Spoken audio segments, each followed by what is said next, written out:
દરેક નીતિની સામે કાયદાની રીતે ઊભો રહેતો SSK ન્યૂઝ ચેનલ. સુરતના ફાયર બ્રાન્ડ ધારાસભ્ય કુમાર કાનાણીએ લેટર બોમ્બ ફોડ્યું હોય તેમ આ વખતે ટ્રાફિક પોલીસ પર તોડ કરતા હોવાના આક્ષેપો કર્યા છે. સુરતના વરાછા વિધાનસભા બેઠકના ભાજપના ફાયર બ્રાન્ડ ધારાસભ્ય કુમાર કાનાણી પોતાના લેટર બોમ્બને લઈ દબંગની છાપ ધરાવે છે. અવારનવાર તંત્ર સામે ભાજપના જ ધારાસભ્ય હોવા છતાં લેટર લખતા હોય છે, ત્યારે આ વખતે પોલીસ કમિશનરને ઉદ્દેશીને કુમાર કાનાણીએ લેટર લખ્યો છે, જેમાં તેમણે ટ્રાફિક પોલીસ દ્વારા ખોટી રીતે રત્ન કલાકારો પાસેથી તોડ કરવામાં આવતા હોવાના ગંભીર આક્ષેપ લગાડવામાં આવ્યા છે, જેને લઈ ફરી તંત્ર અને શાસકો સામ સામે હોય તેમ લાગી રહ્યું છે. વરાછાની અંદર નો પાર્કિંગની અંદર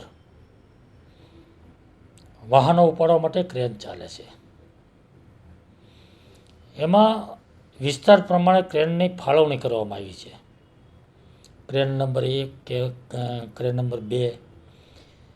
તો 1 નંબરની ક્રેન જે છે એ સરથાણાથી કામરેજ એ વિસ્તારમાં ચાલતી હોય છે, અને 2 નંબરની ક્રેન એ વરાછા રોડ પર હીરાબાગ, કાપોદ્રા, મિની બજાર એ વિસ્તારમાં ચાલતી હોય છે.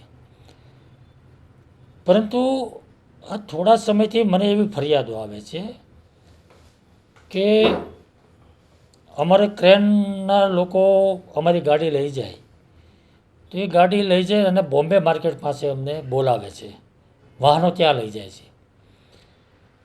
તો મેં પૂછપરછ કરી કે બોમ્બે માર્કેટ કેમ લઈ જાય છે, કારણ કે ક્રેન નંબર 2 જે વાહનો લઈ જાય એનો પ્લોટ જુદો છે, એ બરાબર છે. પણ આ 1 નંબરની ક્રેન જે છે એ લસકાણા, કામરેજ, સરથાણા બાજુની છે. તો એ ક્રેન વરાછામાં 2 નંબરની જે ક્રેન છે ત્યાં ચાલે છે.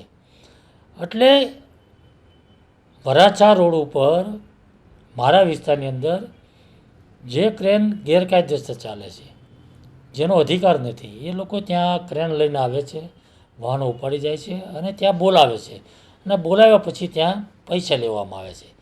એટલે મેં કમિશનરના ધ્યાન પર આ વિષય પર મૂક્યો છે કે જે વિસ્તારમાં જે ક્રેનો ફાળવી છે ત્યાં ચાલવી જોઈએ, તેની જગ્યાએ બધી ક્રેન વરાછામાં ચાલે અને વરાછામાંથી વાહનો ઉપાડી લેવામાં આવે છે.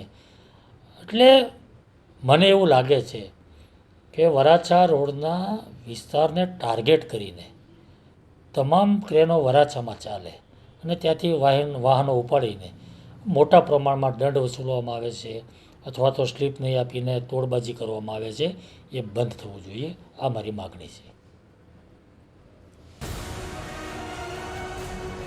દરેક નીતિની સામે કાયદાની રીતે ઊભો રહેતો SSK ન્યૂઝ ચેનલ.